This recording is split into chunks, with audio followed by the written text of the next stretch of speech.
Hello বন্ধুরা, good morning. কেমন আছো তোমরা সবাই? এই পেঁয়াজ পাতা আর পেঁয়াজ সমেত এখানে খুব বিক্রি হয়, তো আমি বাজার থেকে নিয়ে এসেছিলাম। কি করব ভেবে পাচ্ছিলাম না, তো ভাবলাম আজকে একটা দারুণ বাঙালির সব থেকে প্রিয় যে জলখাবার মুড়ি ঘুগনি, সেটার একটু অন্যরকম করি। আর এপাশে নিয়ে এসেছিলাম কুচো চিংড়ি, যেটা দিয়ে আমি পরে এঁচোড় রান্না করব। তো আগে ব্রেকফাস্ট করে নিই।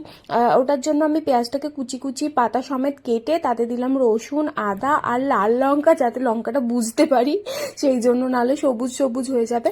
তার উপরে দিলাম একটু জোয়ান, নুন, হলুদ, তারপর একটু কালো জিরা দিয়ে, জল বেশি লাগলো না, ওই 1 টেবিল স্পুন বা 2 টেবিল স্পুন মতো জল লাগবে। এটাকে ভালো করে আমি মাখালাম। আর কনসিস্টেন্সিটা না ধরা যাবে, মানে বড়া পাকালে যেরকম হয় একদম তরল হবে না, কিন্তু ওরম হবে, এই যে এরম।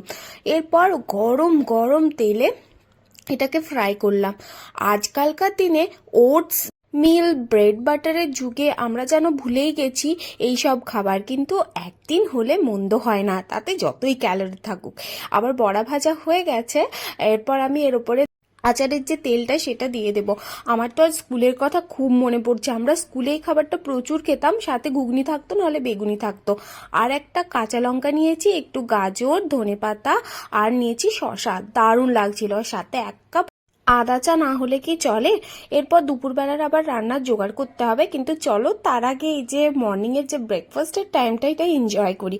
ওপরেই যেন কিছু একটা মিস হচ্ছিলাম, তারপর ভাবলাম যে আরে আমি তো মেইন জিনিসটাই দিইনি, সেটা হচ্ছে পেঁয়াজ। তোমরা কে কে মুড়ি খেতে ভালোবাসো আমাকে জানি।